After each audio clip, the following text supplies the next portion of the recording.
Então, nós estamos na segunda epístola de Paulo aos Coríntios, capítulo 6, de 4 a 10. O título é A Abnegação de Paulo. Ele vem fazendo nesse texto todo uma advertência, mostrando o zelo apostólico dele, mostrando como cada um que quisesse colocar na posição de apóstolo, como deve fazer, qual a atitude que deve tomar no trabalho. E aqui ele diz assim, depois dele, na semana passada nós estudamos o ministério da reconciliação, mostrando que nós temos que nos reconciliarmos com Deus. Isso nós fazemos como? Seguindo com Jesus. Então essa reconciliação, esse seguir Jesus é uma reconciliação com Deus. E ele faz uma recomendação no final, mostrando que a gente não deve dar nenhum motivo na vida da gente para escândalo, para crítica, promovendo qualquer prejuízo que seja ao trabalho do bem, na divulgação da verdade.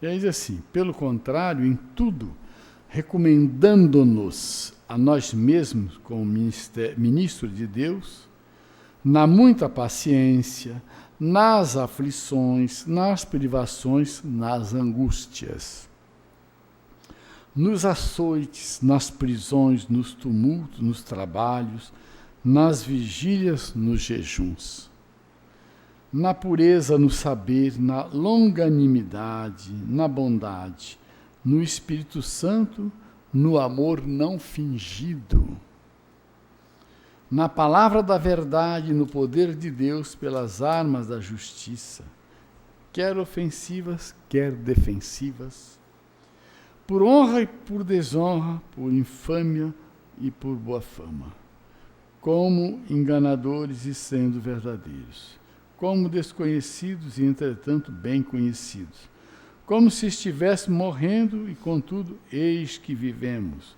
como castigados, porém não mortos, entristecidos, mas sempre alegres, pobres, mas enriquecendo a muitos, nada tendo, mas possuindo tudo.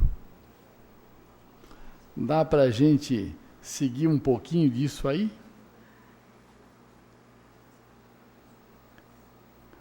É difícil, mas é uma recomendação que a gente, quando lê o Evangelho, deve prestar atenção. Porque o que nós temos nos textos dos apóstolos? Nós temos textos que mostram como eles interpretavam certas coisas. E tem textos que eu costumo chamar de textos embolados. Eu faço isso sem nenhum medo de estar fazendo uma coisa depreciativa a eles. Não. Eu nunca considerei qualquer crítica que eu faço no modo de apresentar a palavra como uma coisa depreciativa. Aqui está tudo muito claro.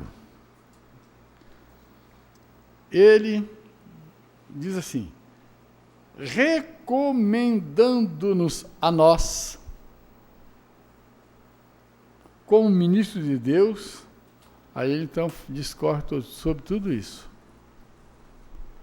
Então ele mostra o que ele recomenda a ele mesmo. Ele não está mandando você. Ele está recomendando a ele, mas que sirva também para você. Tudo que ele fala é para servir para todos.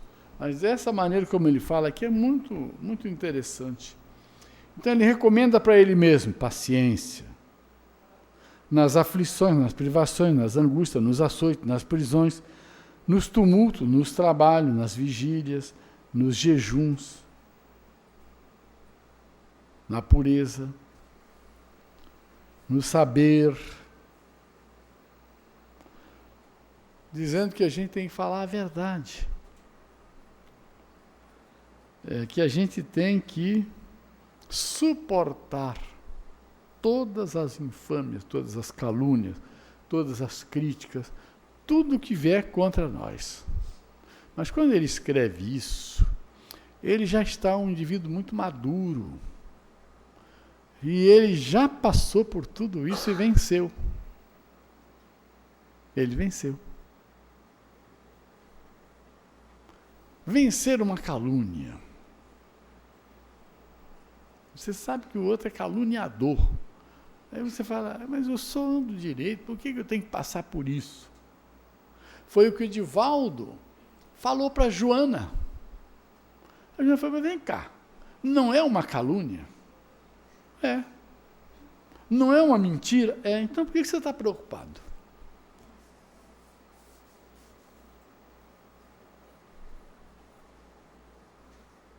Segue seu caminho. Qual foi a última vez que você recebeu uma calúnia? Nem lembra, né? Se não lembra é porque não valeu, nem ligou. Mas se você lembra, é porque você valorizou. Lógico que você vai lembrar porque foi uma calúnia, mas você não pode lembrar valorizando magoado, triste a vida toda. É o que ele pede aqui. Entristecido, mas alegre. Olha só, eu estou entristecido, mas estou alegre. Dá para entender? Eu estou, mas não estou.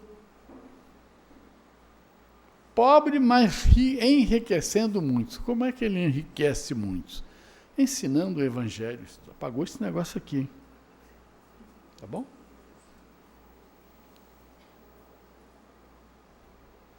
Nada tendo, mas possuindo tudo.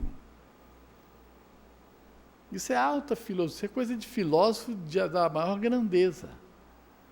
Entendeu? O filósofo que não tem nada, mas ele sabe que tem tudo. E tudo que ele tem, ninguém toma. Tudo que você tem de verdade mesmo, é aquilo que ninguém pode tomar de você. E é isso que conta depois. Se você fosse milionário amanhã, você poderia estar pobre. Mas se você for rico de sabedoria, ninguém vai tomar de você. E você pode enriquecer muita gente com a sua sabedoria. Não é verdade isso? É o que vocês fazem de vez em quando agem, ajudando o próximo, com palavras, com orientações. Agora vamos ouvir sobre o amor.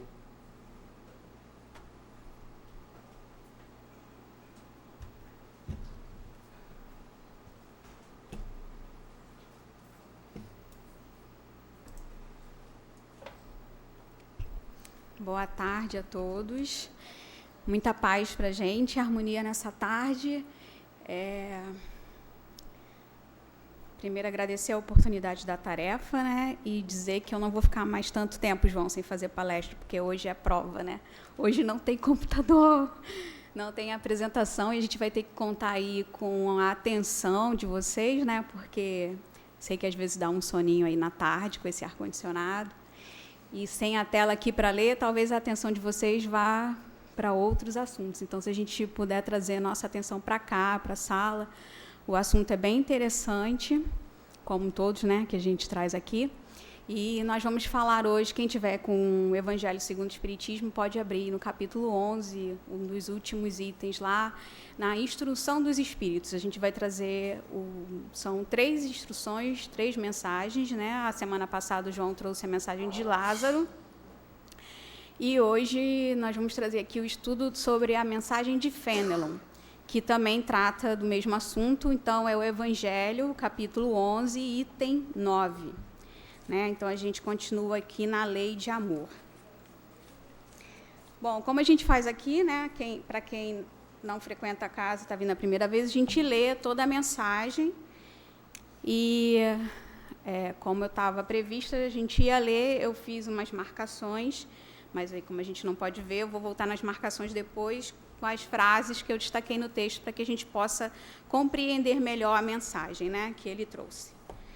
Então, vamos lá. Instruções dos Espíritos, Lei de Amor, mensagem 9.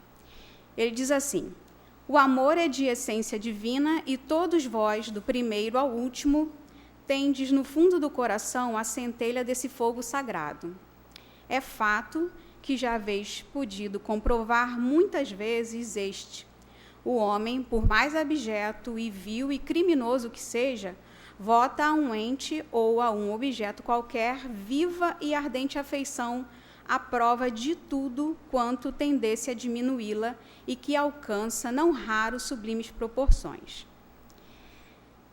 A um ente ou um objeto qualquer, disse eu, porque há entre vós indivíduos que, com o coração a transbordar de amor, despendem tesouros desse sentimento com animais, plantas e até mesmo coisas materiais. Espécies de misântropos, que a se queixarem da humanidade em geral e a resistirem ao pendor natural de suas almas, que buscam em torno de si a afeição e a simpatia, rebaixam a lei de amor à condição de instinto. Entretanto, por mais que façam, não logram sufocar o germe vivaz que Deus lhes depositou nos corações ao criá-los. Esse germe se desenvolve e cresce com a moralidade e a inteligência. E, embora comprimido a miúde pelo egoísmo, torna-se a fonte das santas e doces virtudes que geram as afeições sinceras e duráveis, e ajuda a criatura a transpor o caminho escarpado e árido da existência humana. Há pessoas a quem repugna a reencarnação, com a ideia de que outros venham a partilhar das afetuosas simpatias de que são ciosos. Pobres irmãos, o vosso afeto vos torna egoístas. O vosso amor se restringe a um círculo íntimo de parentes e de amigos, sendo-vos indiferentes os demais. Pois bem, para praticardes a lei de amor, tal como Deus o entende, preciso se faz, chegueis passo a passo a amar a todos os vossos irmãos indistintamente. A tarefa é longa e difícil, mas cumprir-se-á. Deus o quer, e a lei de amor constitui o primeiro e o mais importante preceito da vossa nova doutrina. Porque é ela que um dia matará o egoísmo, qualquer que seja a forma sob que se apresente, dado que, além do egoísmo pessoal, há também o egoísmo de família, de casta, de nacionalidade. Disse Jesus: amai o vosso próximo como a vós mesmos. Ora, qual o limite com relação ao próximo? Será a família, seita, a nação? Não, é a humanidade inteira. Nos mundos superiores, o amor recíproco é que harmoniza e dirige os espíritos adiantados que os habitam. E o vosso planeta, destinado a realizar em breve sensível progresso, verá seus habitantes em virtude da transformação social, porque passará a praticar essa lei sublime, reflexo da divindade. Os efeitos da lei de amor são o melhoramento moral da raça humana e a felicidade durante a vida terrestre. Os mais rebeldes e os mais viciosos se reformarão quando observarem os benefícios resultantes da prática deste preceito. Não façais aos outros o que não quiserdes que vos façam, fazei-lhes ao contrário, todo o bem que vos esteja ao alcance fazer-lhes. Não acrediteis na esterilidade e no endurecimento do coração humano. Ao amor verdadeiro, ele, a seu mau grado, cede. É um ímã a que não lhe é possível resistir. O contato desse amor vivifica e fecunda os germens que dele existem, e em estado latente nos vossos corações. A terra, orbe de provação e de exílio, será então purificada por esse fogo sagrado, e verá praticados na sua superfície a caridade, a humildade, a paciência, o devotamento, a abnegação, a resignação e o sacrifício, virtudes todas filhas do amor. Não vos canseis, pois, de escutar as palavras de João, o evangelista. Como sabeis, quando a enfermidade e a velhice o obrigaram a suspender o curso de suas práticas, limitava-se a repetir essas suavíssimas palavras: meus filhinhos, amai-vos uns aos outros. Amados irmãos, aproveitai dessas lições. É difícil o praticá-las, porém a alma colhe delas imenso bem. Crede-me, fazei o sublime esforço que vos peço. Amai-vos, e vereis a terra em breve transformada num paraíso, onde as almas dos justos virão a repousar. Fénelon, Bordeaux, 1861. Bom, é o final, né? É interessante que ele fala que em breve a Terra passará por esse período de harmonização, né? De sensível progresso. E já se vão aí alguns anos, né? E a gente vê que alguma coisa melhorou, né? Alguma coisa, mas a gente precisa progredir muito mais, né? Bom, antes da gente entrar aqui nos principais destaques aqui que eu fiz, eu achei interessante a gente falar sobre o espírito, porque Fénelon, a gente não costuma, né, destacar muito, mas ele é um espírito de vulto na codificação, porque ele aparece em outros livros da codificação. Né? Ele foi um teólogo francês, né, ligado foi à Igreja Católica da época, mas ele já tinha umas ideias diferentes da Igreja, da época que ele viveu e do próprio Estado. Então, ele já era um pensador desvirtuado ali daquele pensamento único que a Igreja Católica pregava. Ele foi membro da Academia de Belas Artes da França, se eu não me engano, e ele aparece, né, ele tem mensagens destacadas no Livro dos Espíritos, aqui no Evangelho, essa é uma delas, no Livro dos Médiuns, e outras, provavelmente, porque nem todas as mensagens Kardec colocavam o nome dos espíritos, então, que a gente for lendo, à medida que a gente vai lendo e se aprimorando, né, das mensagens, a gente acaba vendo que, provavelmente, tem muitas outras mensagens desse espírito, que foi um espírito convidado por Jesus para participar da codificação, né. Deixa eu ver aqui se eu consigo, pelo menos, ver algumas... Não sei se vocês vão conseguir me ver, né, gente, que aí é uma coisa que não dá para ajudar. Eu gosto sempre de trazer um significado de dicionário que eu acho interessante, porque a gente acaba ajudando aqui na compreensão, né? Então, a palavra amor no dicionário contemporâneo, né, ela tem vários significados. Então, eu acho interessante falar, porque a gente vai ver o quanto que o Espírito trouxe uma mensagem muito mais abrangente sobre essa palavra, né, sobre a lei de amor.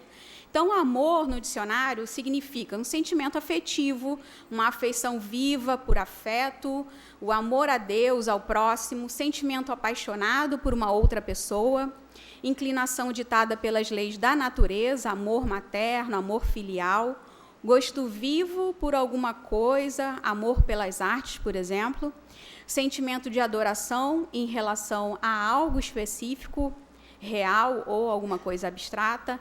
Esse é o ideal de adoração, por exemplo, amor à pátria, amor ao futebol, né?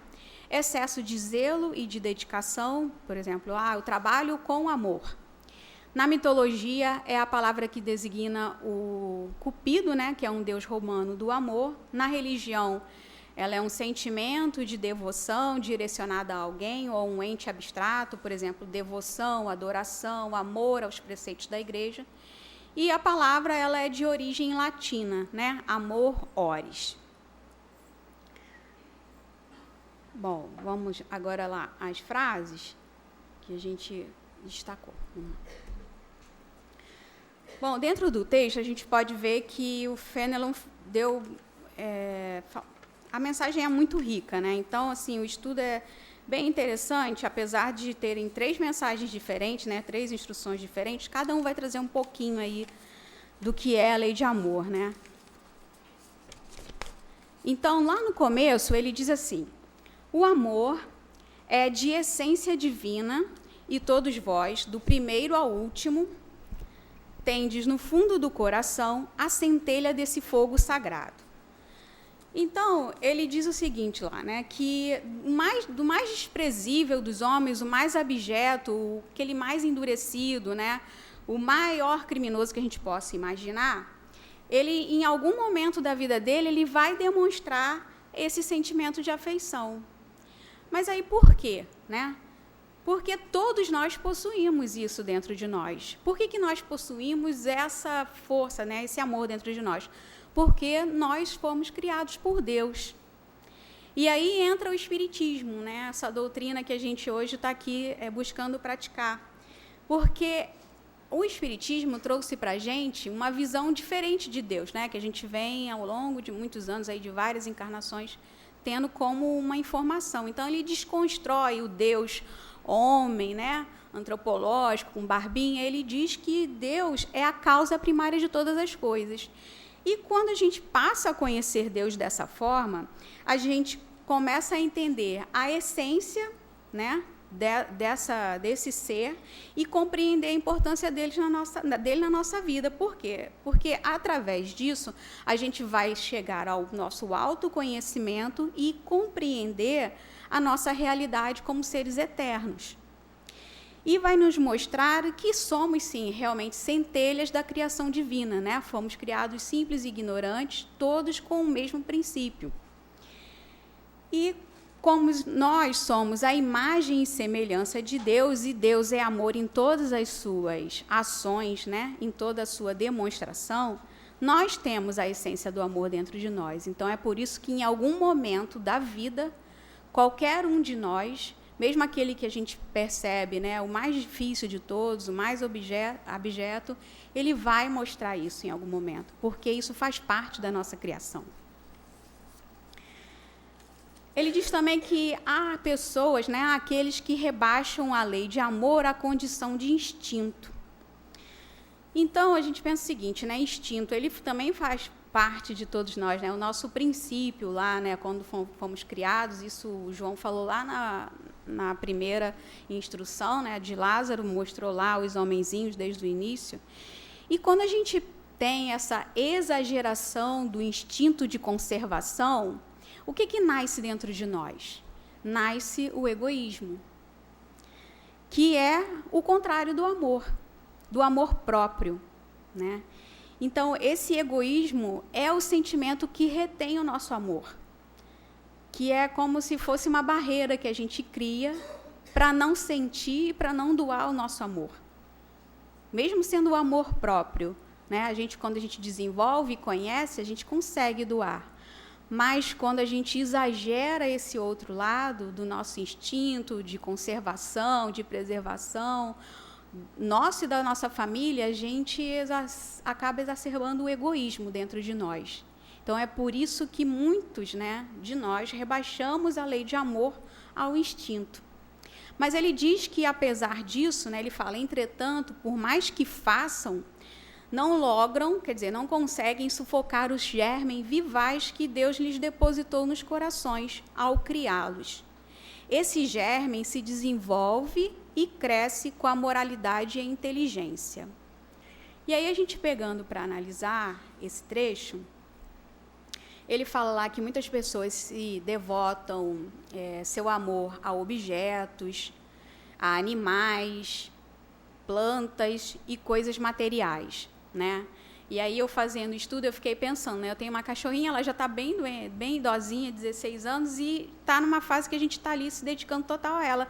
Mas eu já estou começando a incutir na minha cabeça que eu amo muito, mas que ela também precisa, né, seguir a sua evolução, assim como nós.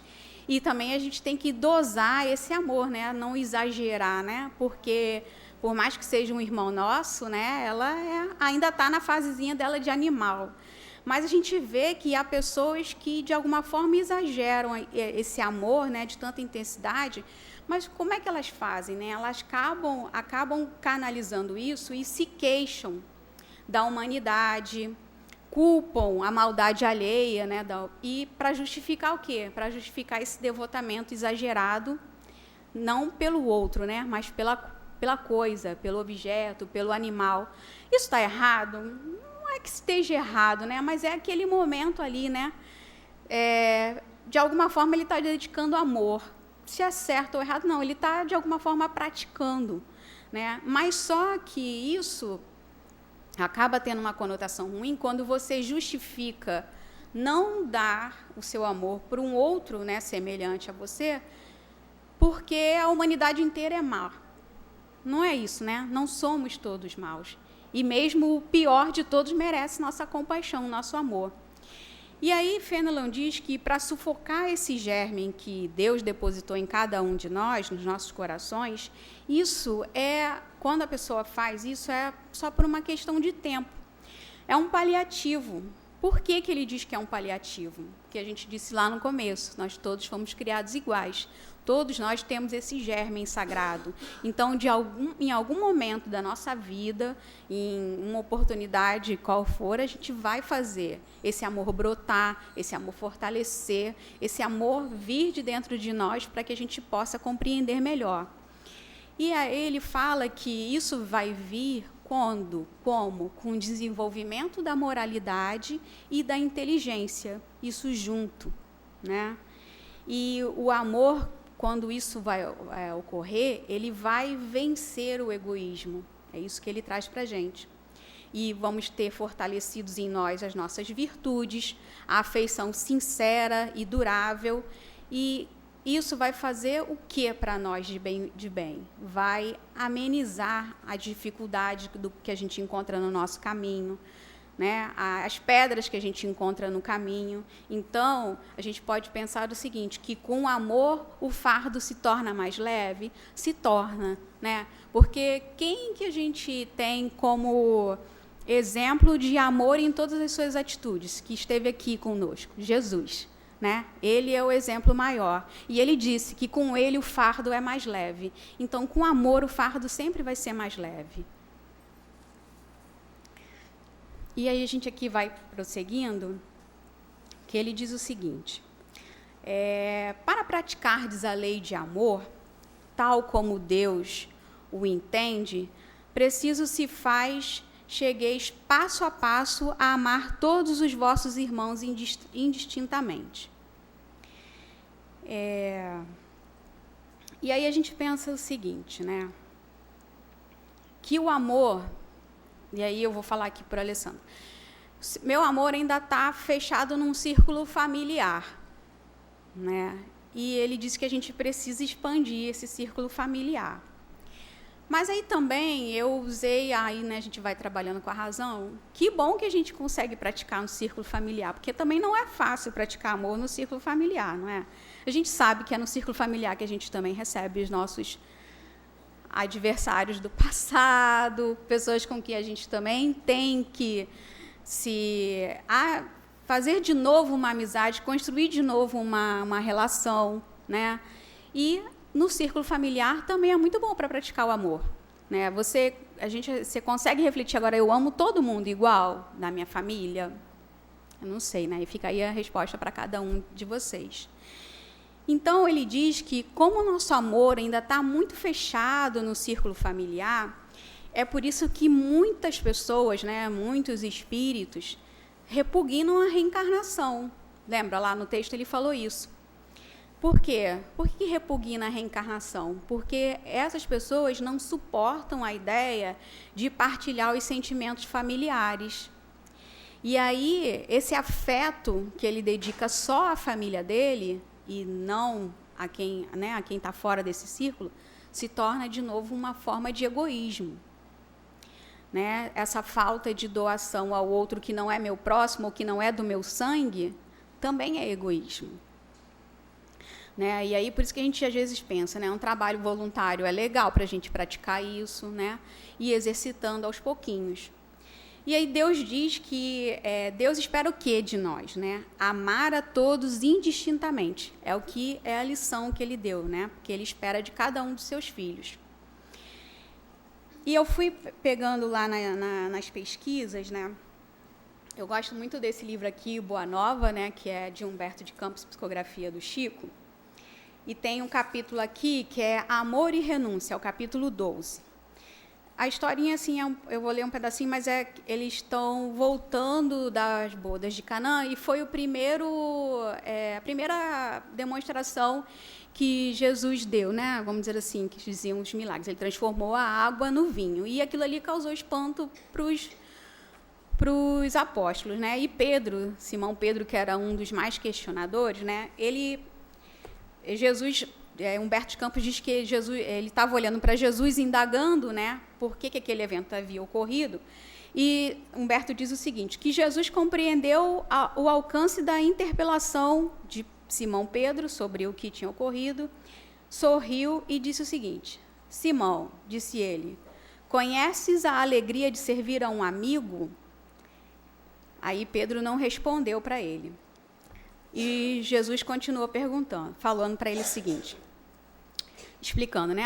Olha, as bodas de Canaã foram um símbolo da nossa união na terra. O vinho ali foi bem o da alegria, com que desejo selar a existência do reino de Deus nos corações. E aí ele diz para Simão de novo, os afetos da alma, Simão, são laços misteriosos que nos conduzem a Deus. E mesmo assim, Pedro ainda ficou querendo indagar mais, né? E aí ele perguntou assim, e como deveremos proceder quando os amigos não nos entendam? Ou quando nos retribuam com ingratidão? Aí Jesus pôs um olhar nele, bem lúcido, e respondeu o seguinte para ele. Pedro, o amor verdadeiro e sincero nunca espera recompensas.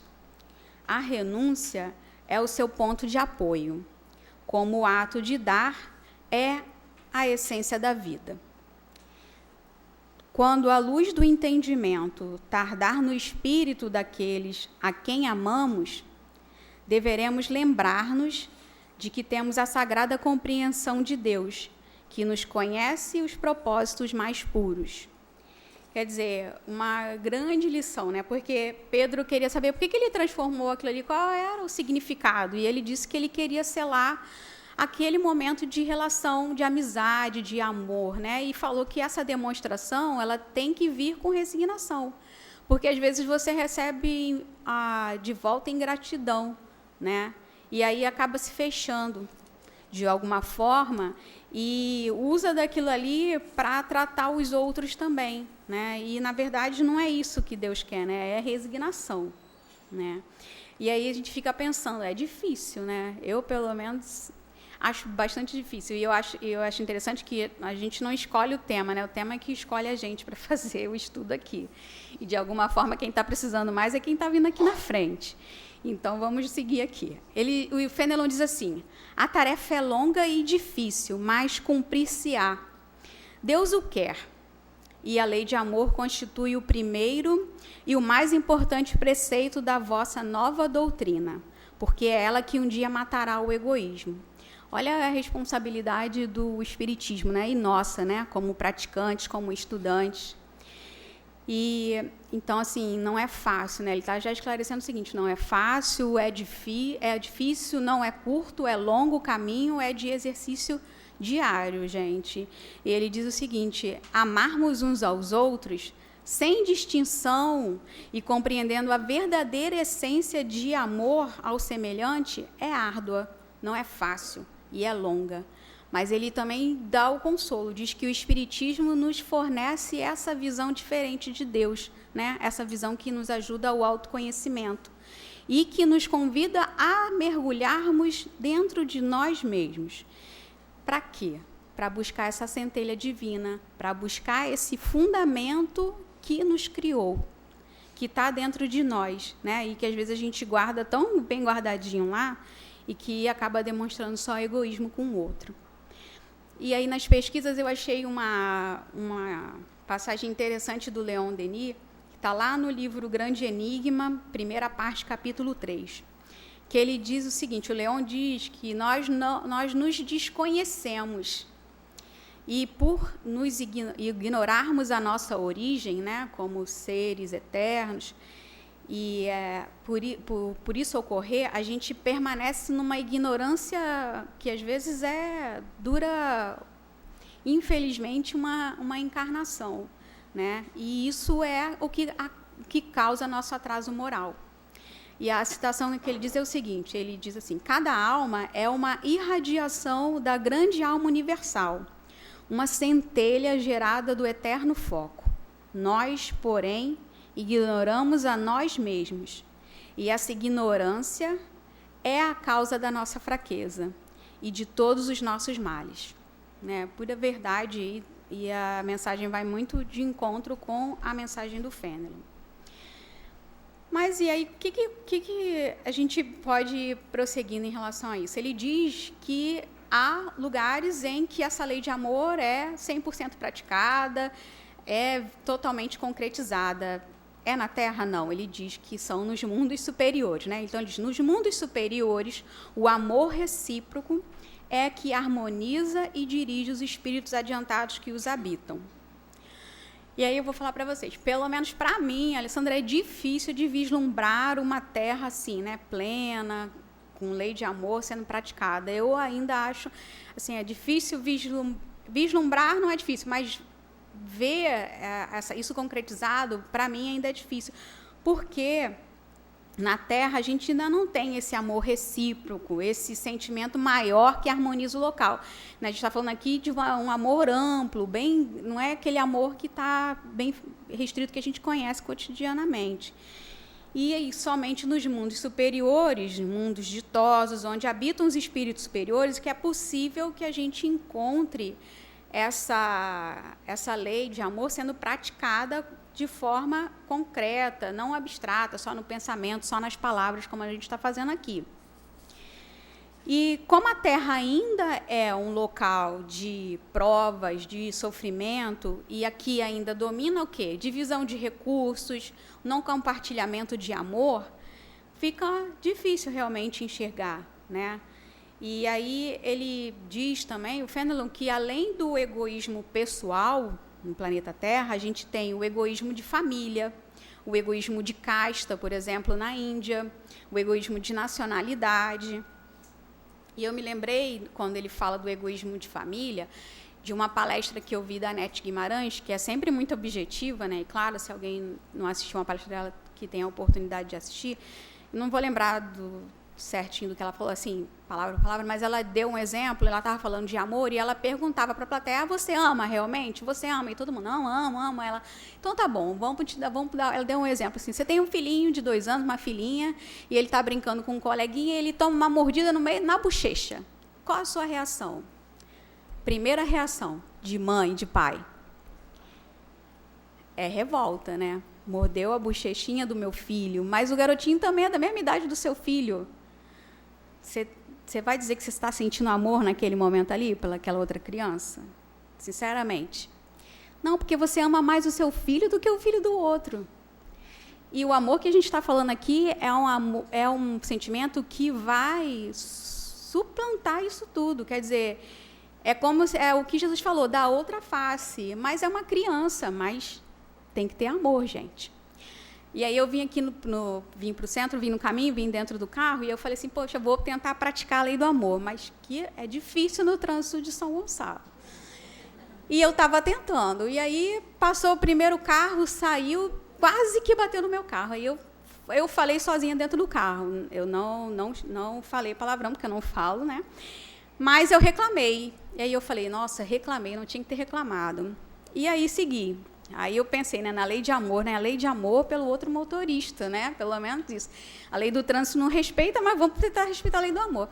E aí a mesma pessoa, o mesmo cidadão, mais à frente fez de novo no meu carro. Quase foi, mas foi muito fino. Aí dessa vez eu consegui não reclamar. Eu falei, não reclamei.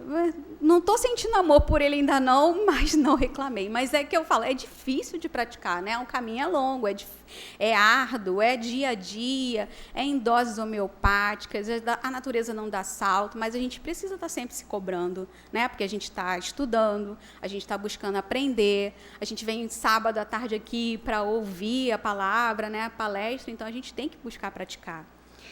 E quando Jesus diz, né, amai o vosso próximo como a vós mesmos.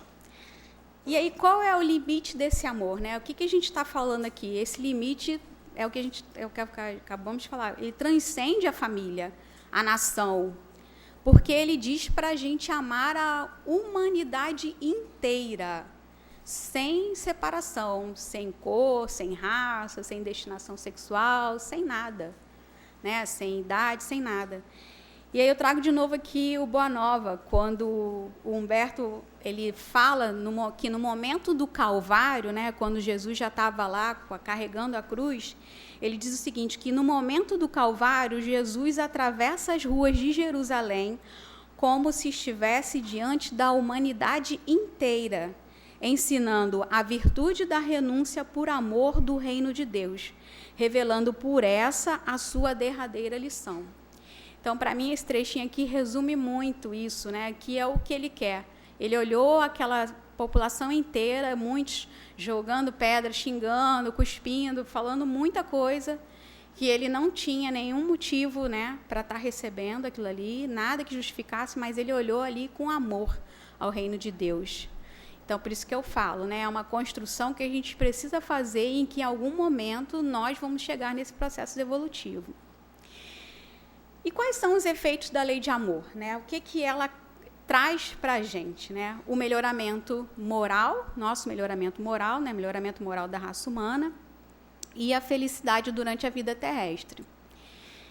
Então, aí vai ficar mais fácil para a gente. Nosso planeta, ele disse, né, caminha para um melhoramento e elevação moral. E diz que todos nós, sem qualquer tipo de exceção, dos mais rebeldes aos mais viciosos, mais submissos, vão se reformar. A reforma é uma lei divina, né? A lei de amor, ela faz parte da lei natural, da lei divina, né? Então, vamos dizer assim, a gente aqui tem a Constituição e as leis. A gente tem a Constituição Universal, que é Deus, né, acima de tudo, e todas as leis que vêm, lei da divindade, lei natural. A lei de amor faz parte disso. Então, por ser uma lei, em algum momento da nossa existência, ela vai ser cumprida nesse planeta. Quando a lição que Jesus nos deixou estiver concretizada em nossas vidas, a gente pode dizer que a gente evoluiu moralmente, né? E a lição é: não faças aos outros o que não quiserdes que vos façam. Fazei-lhes ao contrário, todo o bem que vos esteja ao alcance de fazer-lhes.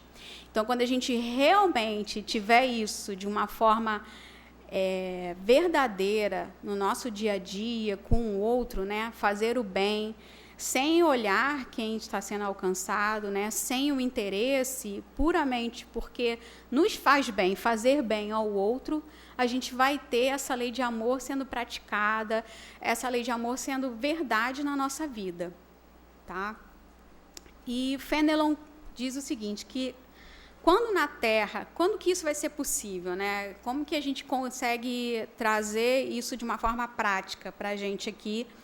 E ele diz que quando a gente estiver praticando na Terra a caridade, a humildade, a paciência, o devotamento, a abnegação, a resignação, o sacrifício, todos esses virtudes que são filhas do amor, Quer dizer, tudo está ligado, tudo tem um porquê, né? Não são palavras soltas, não são sentimentos alheios que você vai conseguir conservar individualmente, mas que você vai conseguir trabalhar, às vezes, um de cada vez na sua vida.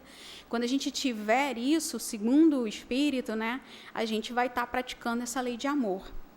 E aí, sim, nosso planeta, a gente pode dizer que ele estará purificado. E não vai nos causar estranheza quando isso acontecer, quando a gente ouvir ou quando a gente for ler aquela mensagem, aquela frase de Jesus que diz, amai mesmo os vossos inimigos. Essa frase não vai ser mais estranha para a gente, não vai precisar de tanta interpretação, de tanta coisa para a gente aludir e entender. E aí eu trago aqui uma explicação que Kardec dá lá na questão 886 do Livro dos Espíritos, explicando essa frase aqui. Ele diz que amar ao próximo é fazer-lhe todo o bem que nos seja possível e que desejáramos que nos fosse feito. A gente está fechando. Eu vou só ler uma última mensagem aqui que eu trouxe, eu acho bem interessante, que resume bastante o estudo. É uma mensagem do André Luiz, está no livro Apostilas da Vida. A mensagem é Tudo é Amor. Ele diz o seguinte: observa, amigo, em como do amor tudo provém, e no amor tudo se resume. Vida é amor existencial. Razão é o amor que pondera. Estudo é o amor que analisa. Ciência é o amor que investiga. Filosofia é o amor que pensa. Religião é o amor que busca. Verdade é o amor que se eterniza. Ideal é o amor que se eleva. Fé é o amor que se transcende.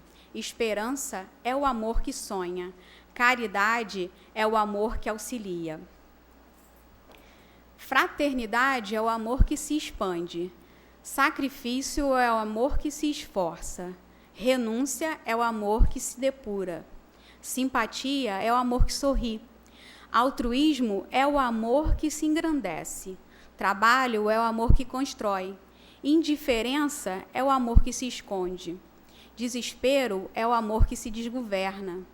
Paixão é o amor que se desequilibra. Ciúme é o amor que se desvaira. Egoísmo é o amor que se animaliza. Orgulho é o amor que enlouquece. Sensualismo é o amor que se envenena. Vaidade é o amor que se embriaga. Finalmente, o ódio, que julgas ser a antítese do amor, não é senão o próprio amor que adoeceu gravemente. Tudo é amor. Não deixe de amar nobremente. Respeita, no momento, no entanto, a pergunta que te faz a cada instante. A lei divina. Como? Como amar o nosso próximo? Muito obrigada a todos. Uma boa tarde. Muita paz.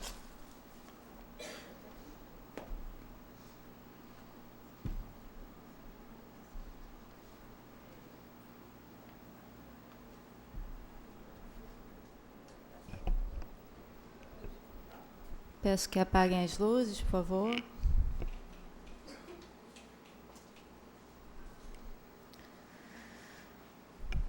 Mestre Jesus, aqui estamos, agraciados e agradecidos pela Tua infinita bondade, pelo Evangelho de amor, o exemplo de amor que nos lega, que deixa conosco em nosso coração a todo momento.